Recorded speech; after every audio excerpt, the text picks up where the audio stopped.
ناظرین کرام، ہمارے ساتھ آج آپ نے ضرور جڑے رہنا ہے اور آج مل کر انشاءاللہ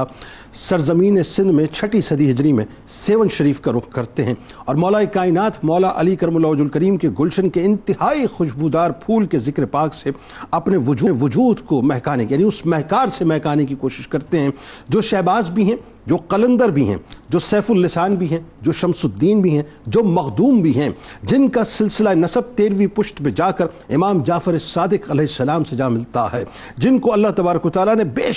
بے شمار صلاحیتوں سے نوازا، جو غیر معمولی قوت حافظہ کے مالک تھے، جو با کمال عالم دین تھے، لسانیات اور صرف و نحو میں جن کو ید طولہ حاصل تھا، فارسی اور عربی پر کامل دسترس رکھتے تھے، جو شاعری میں بلند مقام رکھتے تھے، جو مدرسہ بہاؤالدین ملتان شریف میں فارسی اور عربی میں تدریس کے فرائض بھی انجام دیتے رہتے تھے، جنہوں نے روحانی دنیا میں امام موسیٰ کاظم اور امام علی رضا علیہ السلام کی درس سے فیض سمیٹا، امام اعظم امام ابو حنیفہ رحمۃ اللہ علیہ کی خاص عنایات جن کو نصیب ہوئی، حضرت داتا گنج بخش علی حجویری رحمۃ اللہ علیہ کی نظر کرم جن کے شامل حال رہی، حضرت خواجہ معین الدین چشتی رحمۃ اللہ علیہ اور بے شمار عظیم ہستیوں کے درس سے جنہوں نے اپنا روحانی تعلق جوڑا، تاج الاولیاء حضرت شیخ عبد القادر جیلانی رضی اللہ تعالی عنہ کی بارگاہ سے جن کے سر اقدس پر قلندریت کا تاج سجا، اور سب سے بڑھ کر یہ کہ در مصطفیٰ صلی اللہ علیہ وآلہ وسلم کی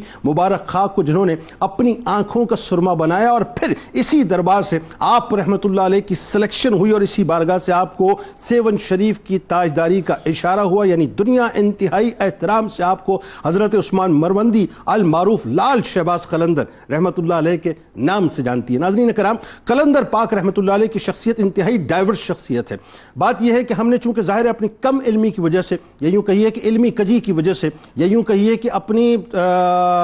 محدود سوچ کی وجہ سے ان کی شخصیت کو محدود کر کے رکھ دیا ہے، ورنہ آپ کی شخصیت تو بہت آفاقی شخصیت ہے صاحب، اور علمی حوالے سے جتنا بلند مقام ہے وہ میں آپ کو بتلاتا ہوں کہ جن دنوں بر صغیر ہندوستان کے مختلف اطراف میں اولیاء کرام اور صوفیاء کرام شمع اسلام روشن کیے ہوئے تھے، وسط ہند اور جنوبی پنجاب میں چشتی سلسلے کے بزرگ توحید و رسالت کا درس باقاعدہ دے رہے تھے، اور خاندان سہروردیہ کا فیضان دہلی تا ملتان پھیلا ہوا تھا، مگر ابھی تک باب الاسلام سندھ فیوز و برکات سے خاصا دور تھا، یعنی اس کو حصہ نہیں ملا تھا۔ ان دنوں ناظرین باب الاسلام سندھ برائیوں اور بدکاریوں کی آماجگاہ بنا ہوا تھا، ہر طرف گناہ کا دور دورہ تھا، اس علاقے میں خاص طور پر کفر و شرک اور فحاشی و بدکاری عام تھی۔ بعض علاقے تو ایسے تھے جہاں مسلمانوں کی تعداد آٹے میں نمک کے برابر تھی، دینی معلومات نہ ہونے کے باعث لوگ زندگی کے ہر شعبے میں بے راہ روی اور معاشرتی برائیوں کا شکار ہوئے تھے، لوگوں کی اخلاقی حالت انتہائی ابتر تھی، اور اسی وجہ سے جگہ جگہ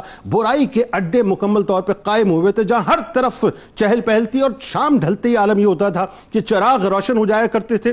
رات نے جیسے ہی یعنی سمجھ لیجئے کہ شام نے جیسے ہی رات کا لبادہ اوڑھ لیا تو گانے بجانے کی محفلیں سج جایا کرتی تھی، عورتیں جو اس سر عام گناہ کی دعوت دیا کرتی تھیں، اوباش نوجوان گناہوں کے بھور کی طرف کھینچے چلے جاتے تھے۔ ایسے تعفن زدہ ماحول اور گناہوں کی دلدل میں دھسے ماحول میں امر بالمعروف و نہی عن المنکر کا فریضہ انجام دینا آسان نہ تھا صاحب، انتہائی مشکل ترین کام تھا، مگر وہی بات ہے جب انتخاب اللہ کی بارگاہ سے ہو جائے اور سرور دو جہاں صلی اللہ علیہ وآلہ وسلم جن کو باقاعدہ اذن فرمائے تو ہر مشکل یعنی مشکل سے مشکل ترین راستہ جو ہوتا ہے وہ انتہائی آسان ہو جایا کرتا ہے۔ حضرت لال شہباز قلندر رحمت اللہ علیہ کا معاملہ بھی ناظرین یہی تھا کہ آپ نے عظیمت کے راستے کو باقاعدہ اختیار کیا۔ جب آپ سیون شریف تشریف لائے تو اپنی تعلیمات کے ذریعے سے آپ نے سب کچھ بدل کر رکھ دیا۔ قلندر پاک رحمت اللہ علیہ ان 4 یاروں کے روحانی نیکسز میں شامل تھے جن میں بہاؤالدین زکریا ملتانی رحمت اللہ علیہ، جن میں جلال الدین سرپوش رحمت اللہ علیہ، جن میں حضرت بابا فرید الدین مسعود گنج شکر رحمت اللہ علیہ شامل تھے،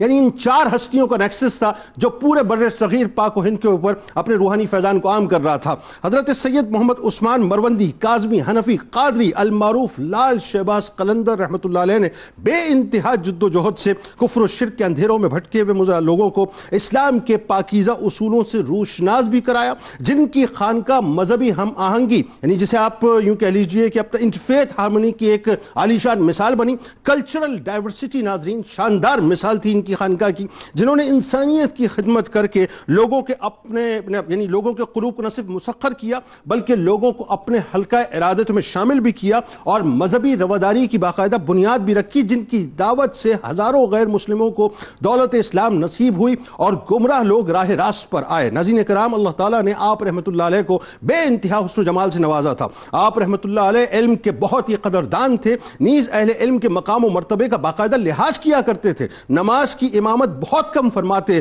ہمیشہ کوشش رہتی کہ آپ کے پاس جو علماء کرام موجود ہوتے کوئی نہ کوئی اس میں سے امامت کروا لے۔ اسی طرح سے سیون شریف میں آپ نے مدرسہ فقہ الاسلام باقاعدہ قائم کیا، جس کے بارے میں منقول ہے کہ وہ آپ رحمت اللہ علیہ نے قائم کیا تھا، جبکہ ایک دوسری روایت میں آتا ہے کہ مدرسہ پہلے ہی سے قائم تھا۔ البتہ آپ رحمت اللہ علیہ نے اس کی تعمیر و ترقی میں اہم کردار ادا کیا، یہاں تک کہ آپ رحمت اللہ علیہ کے دور میں اس جیسا عالی شان مدرسہ پورے باب الاسلام سندھ میں موجود نہ تھا۔ یہ تعارف ہے بنیادی طور پہ قلندر پاک کا کہ جنہوں نے علمی تشنگی کو مٹایا، بلکہ مصر سے اور دور دراز علاقوں سے طلباء اس مدرسے میں باقاعدہ آ کے تحصیل علم کیا کرتے تھے۔ یہ ہے تعارف بنیادی طور پہ قلندر پاک کا۔ آج آئیے ناظرین اسی کہکشاں کے ایک انتہائی حسین تارے یعنی حضرت عثمان مروندی المعروف لال شہباز قلندر رحمت اللہ علیہ کی بارگاہ میں ہدیہ عقیدت پیش کرتے ہیں کہ جن کو منتخب میرے آپ کے سرور دو جہاں صلی اللہ علیہ وسلم نے فرمایا۔